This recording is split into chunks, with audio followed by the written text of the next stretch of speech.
I caught my wife in bed with my brother. Everyone blamed me for neglecting her while I worked 3 jobs, so I taught her a lesson on what being left out feels like. Hey, everyone. I'm 27, male. I've been married to my wife for 1 year now. My wife, Tina, is 28 and unemployed. She is jobless by choice. Why? Because she thinks that since I am the more educated one amongst us, I should be the one to provide for the family instead of her. She was not like this when we started dating. We met during our university years. I made the dean's list and she dropped out. I assumed it was because it was overwhelming for her and that she would eventually figure her way out. Several jobs in this world do not require you to have a university degree. So I was hoping she would figure out where her passion lies and how to have a stable income despite being a dropout. When she said her passion lies in gaming, I understood. She decided that the best action would be to focus on her YouTuber and Twitch channels. I was supportive of her dream. I know I sound like I did not believe her or her dreams, but I assure you I did. 2 years before we got married, she told me her idea and I supported her. But in the last 3 years, she has done nothing to increase the reach of her channel. She casually streamed her games. She was not regular with them either and she refused to use any of her social media accounts to increase the reach of her Twitch. She did none of the things that she should have been doing and the whole pressure fell on me. Before the wedding, the pressure was not that much as we were not living together for an extended time. But right after we got married, I realized the stress. When I communicated that with her, she started saying that since I got the degree, I am the one who's capable of earning more, then I should be the one doing it. I should be the one to do a 9-to-5 job and earn money to provide for our family while she works on her Twitch. I agreed because I figured I would be able to figure it all out, but then her demands started flowing in. She wanted 4 monitors, a good gaming rig, a high-quality camera, all premium services on apps she used, and a lot more that was costly. I slowly had to start taking up more jobs. By 3 months into the marriage, I had 3 jobs. When I tried to communicate with her about expectancies and money, she went off on me. She has gone as far as to tell me that when her channel takes off, she will be supporting me as well. I told her that I appreciate her excitement, but it would be great if she could get a job at first and parallelly run both of those. That way the stress would not be on me constantly. I told her that my managing 3 jobs just to keep everything afloat was affecting me a lot, making me completely exhausted. But she could not care less. She simply did not care at all. I could not even recognize the woman I love, so understandably, I started talking less with her. I focused on my jobs, making sure I earned enough and I could keep us afloat. Every time I tried to talk to her, it would end up in a bad argument that would ruin my mood for the next 3 days. We would spend time together. I'm not saying we did not, but I stopped speaking with her about things that mattered so much to me, especially work and bills and everything. I suppose that is where different things started being left unsaid, and the more things stayed unsaid, the fewer things we had to talk about. But I still loved her. I did my best to provide for her. I would come home, cook dinner for her, make sure she ate properly, would do her laundry, and lay out her clothes for her in the morning before I left for work. I was doing my best to be the best husband for her. The only thing I could not give her was the physical bit of things. I did not have the energy to have sex with her every night. She would ask every night and I would refuse every night. That started becoming a huge topic for our arguments, which was a bother. I tried explaining to her that with me working 3 jobs every day, I cannot provide her with sexual intimacy, but she could not care less. It was like I was speaking with someone who simply did not want to understand. It was hurtful. It felt less like a partnership and more like a solo venture. I felt like I was the only person doing things and giving things in this relationship while she did not care. But somewhere I thought I was being oversensitive. I know that I am overstressed, so my being oversensitive to the stress was not surprising. It was a hypothesis that I was desperate to believe. But everything changed when I saw her in bed with my brother. My brother Adam is 25. He has always been somewhat of a prince. When he was born, he was very ill, and that caused my parents to be extremely protective and coddled him. No matter what the situation was, they would always choose Adam over me. It was strange. Somewhere that behavior got to Adam, and he too treated me just as badly whenever he had the chance. He genuinely believes I did not deserve anything good in my life. And when I started dating Tina, Adam was not happy about it. He had often tried to seduce Tina, and each time Tina had brushed him aside. When I told our parents about the situation, my family told me that I was being insecure and I should allow Adam and Tina to have a good bond. Despite my refusal and displeasure, Tina and Adam were often clubbed together. I knew that Adam was coming over to my house often when I was not home because it was on the way to his apartment, but I had not expected him to sleep with my wife. When I caught Tina and Adam together, I was shocked and disappointed. I was extremely upset with both of them, and they dared to tell me that I had this coming. Adam smiled and told me that I should have been there for Tina, and if I was, then this would not have happened. Tina agreed with him. In her eyes, I was an absent husband and I should have been there for her. But since I was not, she tried to find comfort in the arms of Adam. It hurt to see them act this way. It was like I was the one who was being completely unreasonable by being angry about my wife cheating on me with my brother.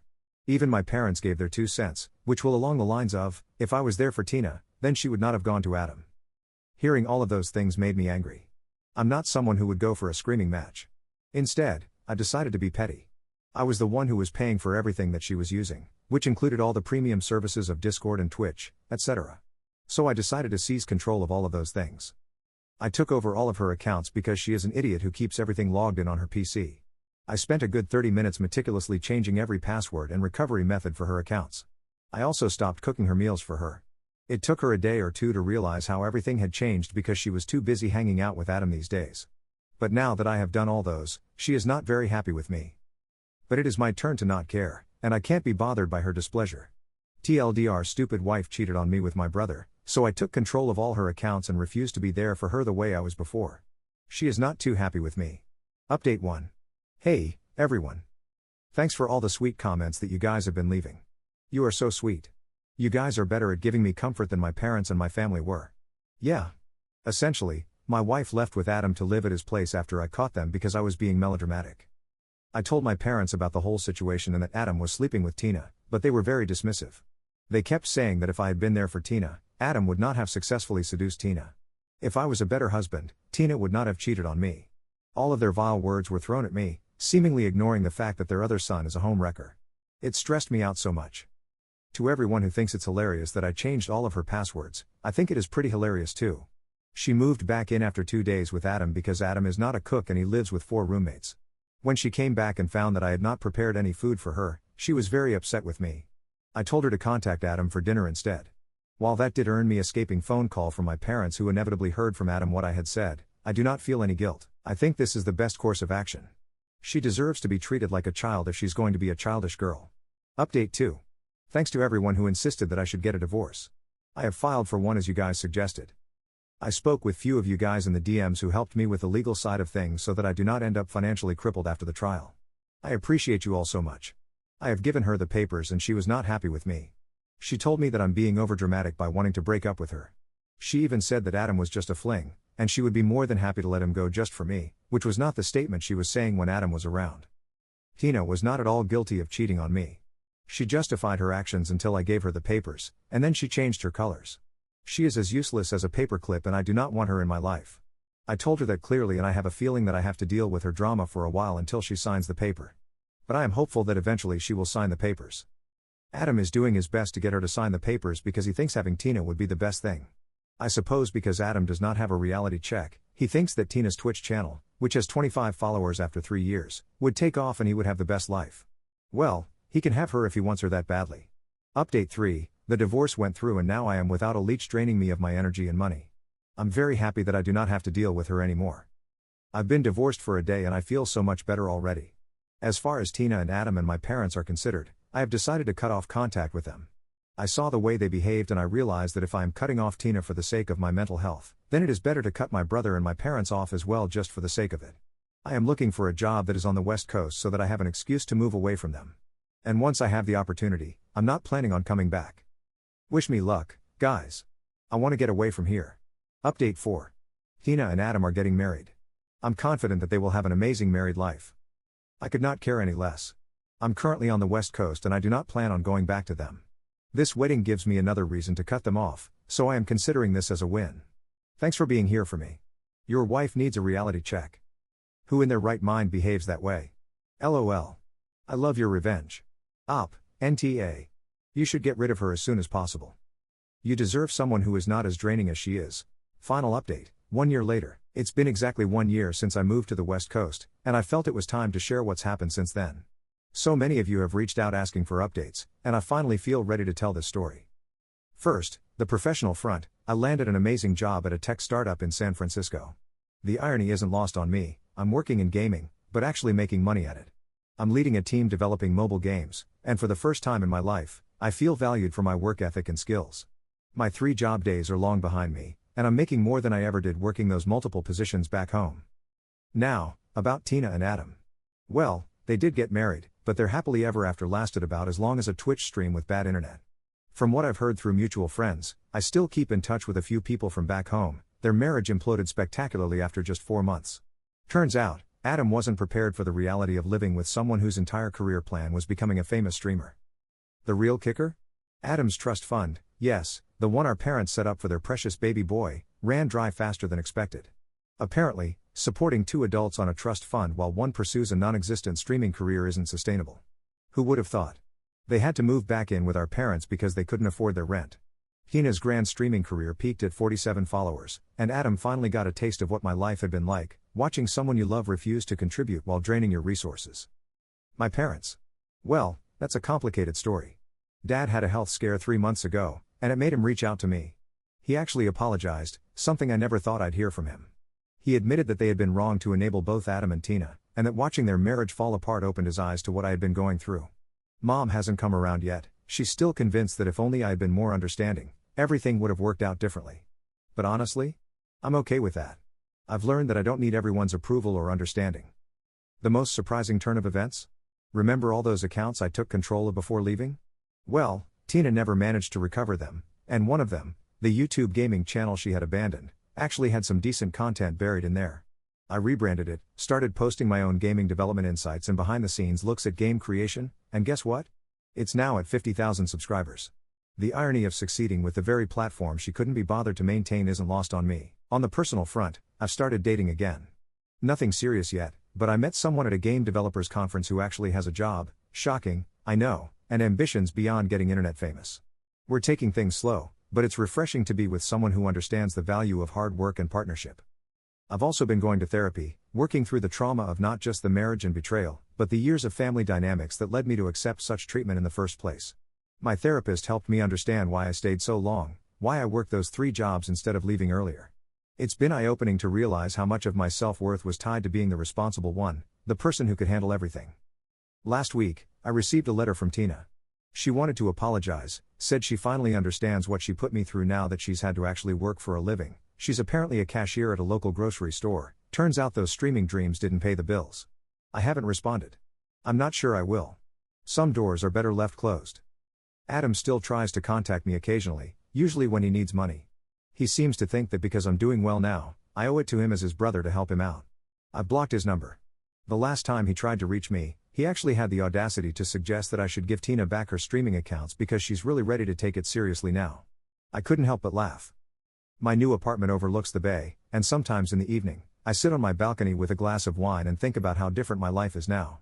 I remember those endless nights of working 3 jobs, coming home to cook and clean for someone who couldn't be bothered to contribute, feeling trapped in a cycle of exhaustion and obligation.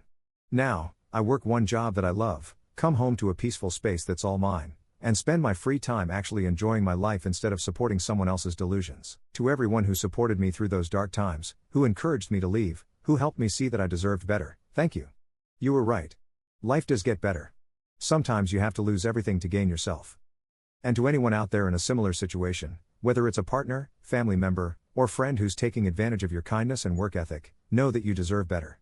Don't wait as long as I did to make a change. The other side of fear is freedom. P.S. I just got approved for a small business loan to start my own game development studio. Turns out all those years of working multiple jobs taught me something about managing resources and building something from nothing. Life has a funny way of turning our struggles into strengths. P.P.S. To the person who suggested I change all of Tina's passwords before leaving, you're still my hero. Sometimes the best revenge is simply taking back control of your own life. And maybe a few gaming accounts along the way, winking face. Edit, wow, this post blew up. Thank you all for the awards and kind messages. To those asking, yes, I'll share my YouTube channel once I'm comfortable. And no, I won't be attending Tina and Adam's divorce proceedings next month, though I hear it's going to be quite the show. Some chapters are better left unread. Hey everyone, it's been another year and I thought you'd appreciate knowing how things turned out. Remember that game development studio I mentioned? Well, it's now a reality and we just launched our first indie game. The best part? It's about escaping toxic relationships and building your own success story. Yes, I got a bit creative with my experiences. The game, titled 3 Jobs Later, has already sold 100,000 copies. The irony? Tina tried to claim she deserved credit since her streaming career inspired it. Her lawyer actually reached out to my legal team. I had a good laugh sending back all the documented evidence of her contribution to my life, screenshots of her 47-follower Twitch account and her old YouTube channel that I transformed into a successful dev blog. Speaking of Tina and Adam, their divorce was even messier than expected. Adam tried to claim part of my gaming studio's success in the divorce proceedings with Tina, arguing that since he was my brother, he had some claim to my success. The judge wasn't impressed. They're both still living with our parents, who finally seem to be realizing the consequences of their decades of enabling behavior. My relationship with the game developer I mentioned? We're engaged now. Unlike my previous marriage, we're equal partners. He has his own successful career, and we collaborate on game projects in our free time. It's amazing what happens when both people in a relationship actually contribute. The gaming studio has grown to 15 employees, including 3 other survivors of toxic relationships. We've made it our mission to not just create games, but to provide opportunities for people rebuilding their lives. Our next project is a multiplayer game about cooperation and mutual support, everything my first marriage wasn't. Mom finally came around after seeing our game featured in a major gaming magazine. She called to apologize, crying about how she never realized what she'd done to me by always prioritizing Adam. Dad's health has improved, and he's become one of our game's biggest promoters, telling everyone how his kid made it in the gaming industry the right way. Adam's latest scheme? He tried starting his own game development studio, claiming he taught me everything I know about gaming. He set up a Kickstarter that raised exactly $47, the same number as Tina's peak Twitch followers. I'm starting to think that number is cursed for them. Remember that YouTube channel I took over? It's at 500,000 subscribers now. We use it to share game development insights and, occasionally, stories about overcoming adversity. Tina still comments sometimes, usually under fake accounts, but our community managers have gotten pretty good at spotting and blocking her. The apartment overlooking the bay has been replaced by a house. My fiancé and I have a dedicated game room where we sometimes stream, yes, actually stream, with schedules and everything, to share our development process. Last week we hit 100,000 followers. Tina left a comment saying she was doing it first. Our moderators had a field day with that one. Life has a way of coming full circle. 3 years ago, I was working 3 jobs to support someone else's gaming dream. Now I'm running a successful gaming studio, helping others, and living my own dreams. Sometimes the best revenge isn't just living well, it's succeeding in the very field where your ex failed. To everyone still in the trenches, working multiple jobs to support someone who won't support themselves, you're not alone. There's a whole community of us out here, and we're rooting for you. Sometimes the hardest part isn't leaving, it's believing you deserve better. Trust me, you do. P.S. For those asking, yes, there's an achievement in our game called Password Changed. It's worth 47 points. Edit, thanks for all the awards. To address some FAQs? No, Tina and Adam can't sue me for the game. Everything is well documented. Yes, we're hiring. Experience with toxic relationships not required. The wedding will be gaming themed, but no, we're not streaming it. The game's soundtrack includes a song called 3 Jobs Later. It's currently trending on gaming TikTok. Final note, we're launching a foundation to help people leaving toxic relationships transition into tech careers. Sometimes the best way to move forward is to help others do the same. Full circle, indeed.